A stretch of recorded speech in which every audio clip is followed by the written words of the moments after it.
এই হচ্ছে জমিদারের নাতি আমাদের টাইগার। আপনাদের কাছে দোয়া প্রার্থী, আগামী নির্বাচনে আমাদের টাইগারকে আপনারা ভোট দেবেন। আপনাদের জন্য জনসেবা করবে। আর টাইগারের সবচেয়ে বিশ্বস্ত সৈনিক আমাদের সুধীর দাদা। কিরে কোটিপতি? হ্যাঁ, তোর বংশ নাকি কোটিপতি বংশ? হুম, বাপ দাদা তোর নাকি কোটিপতির বংশ?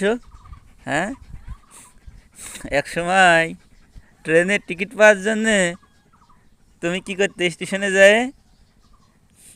ধন্য ধরতে, আর এখন তুমি গাড়ির শোডাউন দিচ্ছ। টাইগার বোঝে না, সব বোঝে। কি টাইগার?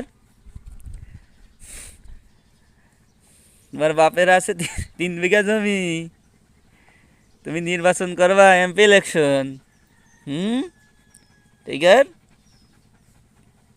ভালো হয়ে যাও, ভালো হয়ে যাও, দেশের জনগণ বোঝে, ভালো হয়ে যাও, ভালো হয়ে যাও, শালা ভালো হয়ে যাও।